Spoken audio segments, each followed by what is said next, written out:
Stephen King w wywiadzie dla Deadline Hollywood News z 2016 roku powiedział, że mógłby się obejść bez wszystkich kontynuacji filmu Dzieci Kukurydzy, więc chyba rzeczywiście bardzo sobie wziął to do serca, co powiedział, bo w 2009 roku powstała telewizyjna wersja filmu Dzieci Kukurydzy i właśnie Stephen King napisał, współtworzył scenariusz do tegoż filmu na podstawie oczywiście swojego opowiadania. Nie książki, a opowiadania.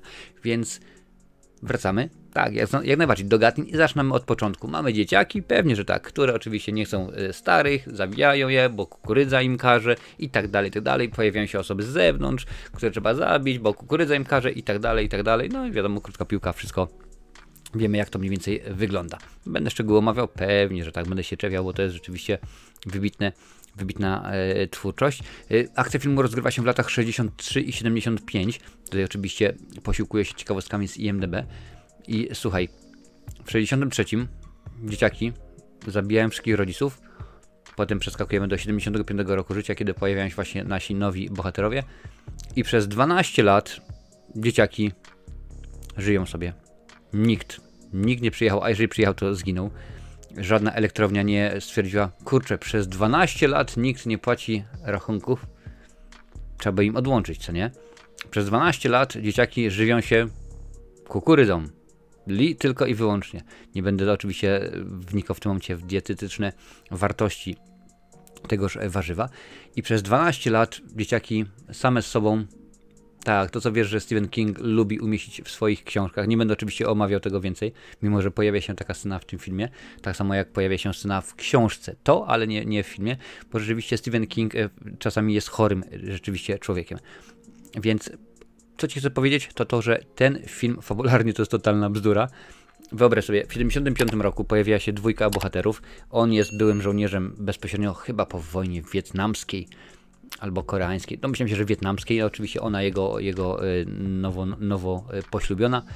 No i on wszystko w porządku, wiesz, ma w bagażniku, no to Ameryka wiadomo, ma w bagażniku broń i tak dalej, zawodowy żołnierz. Wszystko potrafi zrobić, elegancko, jest super. I nagle się okazuje, że popełniają największe głupoty, zachowują się jak totalni debile w tym filmie.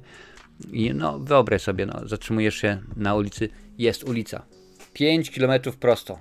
Po prawej kukurydza, po lewej kukurydza. Słoneczko, piękna pogoda, nic w porządku. Oczywiście między ulicą a polem kukurydzy masz jakieś tam 20 metrów, że wiesz.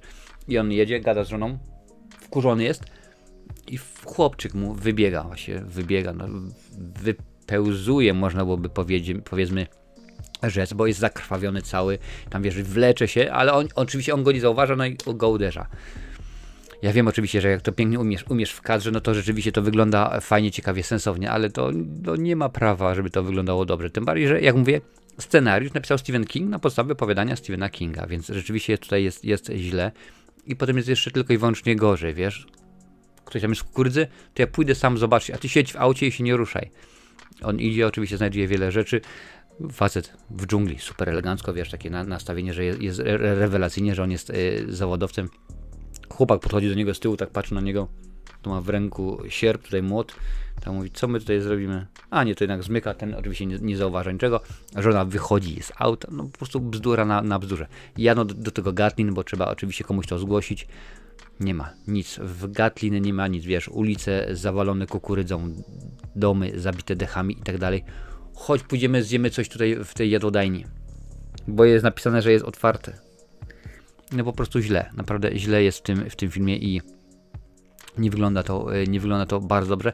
Mógłbym w tym momencie pewnie przez kolejne 20 minut mówić, jak beznadziejnie potraktowana jest fabuła w tej produkcji i rzeczywiście nie byłoby w tym nic dziwnego, no ale akurat nie będę. Oszczędzę tobie i sobie czasu. Krótko mówiąc, fabuła jest słaba. Fabuła jest rzeczywiście bardzo, bardzo słaba.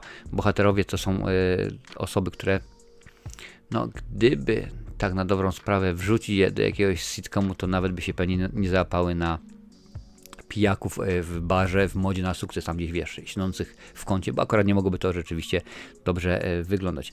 No oczywiście po tych 12 latach wszystko się musiało pozmieniać, gdyż te dzieciaki, które miały, tego tutaj nie ma, oczywiście nie ma tej informacji, ale te dzieciaki, które miały w 63, tam powiedzmy kilkanaście lat, no 12 lat później już byłyby dorosłymi osobami.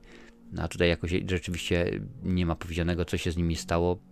No domyślać się można oczywiście, co się z tymi dzieciakami stało, no ale niekoniecznie jest to oczywistość, jak mawia kabaret Nonówka. W ogóle tutaj widzisz na miniaturce, za mną pojawia się chłopak w tym oczywiście kapeluszu, no, który jest chyba jednym z najbardziej rozpoznawalnych elementów tejże serii, zaraz pewnie po kukurydzy. Jak tylko go zobaczyłem, to sobie myślę, jesteś. Co on ma na głowie? Naprawdę, co on ma na głowie? Przecież on wygląda jak z jakiegoś cyrku, on wygląda tak kosmicznie, tak, no in minus oczywiście, nie jest to na zasadzie, o proszę bardzo, patrz, on wygląda poważnie jak jakiś kaznodzieja czy coś. Domyślam się, że taki jest pomysł, taki jest zamysł. Od razu stanął mi przed oczami Weird Al Jankowicz ze swojej piosenki i mówię, no to nie wygląda dobrze, to po prostu wygląda źle, to wygląda bardzo źle, to wygląda tak tandetnie, że chyba komuś się pomyliło, miała być komedia, a wyszedł horror. Inaczej, miał być horror, wyszła komedia, no tak, rzeczywiście, widzisz, mi też się już miesza. Mam nadzieję, że tobie się nie pomiesza i włączysz jak najbardziej opcję, przycisk subskrybuj z opcją wszystko, jeżeli oczywiście lubisz takie recenzje. Więc tutaj w tym aspekcie, w aspekcie fabularnym się naprawdę nic nie dzieje.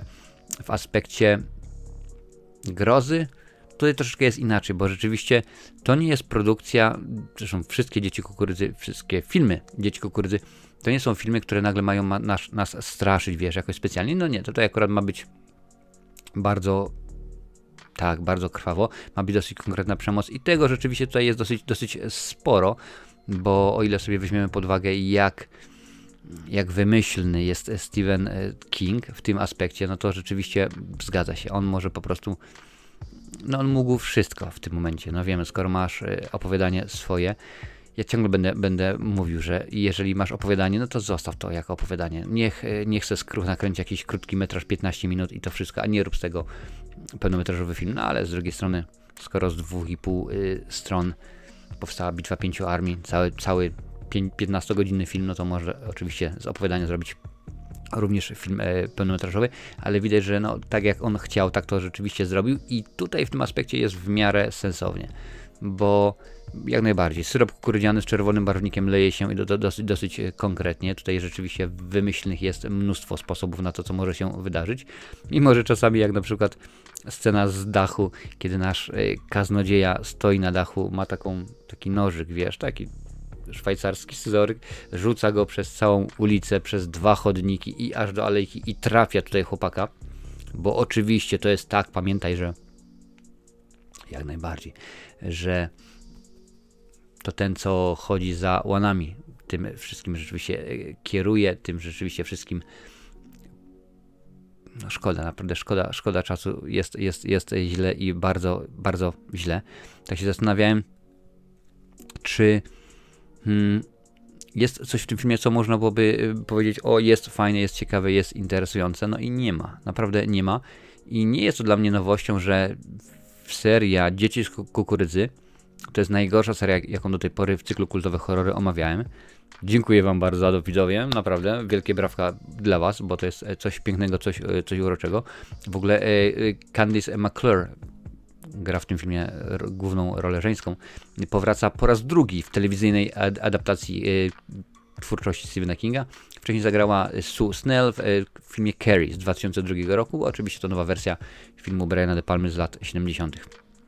Więc oczywiście to taka ciekawostka, bo nawet przygotowując się, dobrze wiesz, że przygotowując się do każdej recenzji staram się znaleźć jakieś ciekawostki, jakieś fajne rzeczy, wiesz, jaki był budżet, gdzie kręcono, co się działo. Tutaj powiem ci, że w Tilton kręcono, także naprawdę super, świetna informacja, no, ale nie było naprawdę zbyt dużo informacji na temat tego filmu i nie wiem na przykład jaki jest budżet, no bo wiadomo, że jest to produkcja telewizyjna, więc tutaj nie powiedzą ci, o wydaliśmy tyle, a zarobiliśmy tyle. No nie, to akurat telewizyjnie inaczej patrzą troszeczkę na to, bo kiedy oni emitują ten film, no to jeżeli oczywiście jest to VOD, to chcą wiedzieć, proszę bardzo, mamy tyle godzin obejrzanych, mamy tylu nowych subskrybentów, którzy przyszli na platformę i właśnie obejrzeli ten film i tak dalej, i tak dalej. A w telewizji oni oczywiście też mają swoje sposoby, no ale akurat tego w tym momencie nie mam tych informacji, tutaj nie udzielono tych informacji, nie umieszczono, czy to na IMDb, czy na Wikipedii, albo na Filmwebie, no ale rzeczywiście tak to jakoś wyglądało. I w tym filmie nie ma żadnych pozytywów.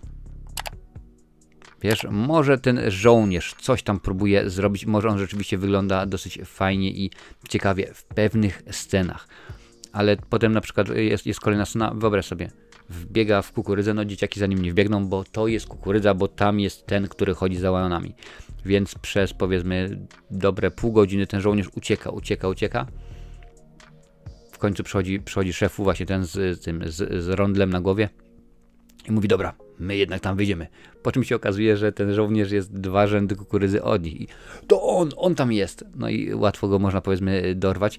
Ciekawą jest opcją również kwestia tego, jak tego żołnierza potraktowano. Wiesz, są w pewnym momencie takie przejścia do wojny wietnamskiej. Pokazane jak to było. No to akurat jest dosyć fajnie zrobione, ale tu mówiłem, ten aspekt cały żołnierza, to jest jedyne, co w tym filmie się zgadza, co można powiedzieć, to jest fajne, to jest ciekawe, to jest interesujące, podoba mi się to, bo poza tym ten film nie ma nic w sobie, co można byłoby uznać za interesujące.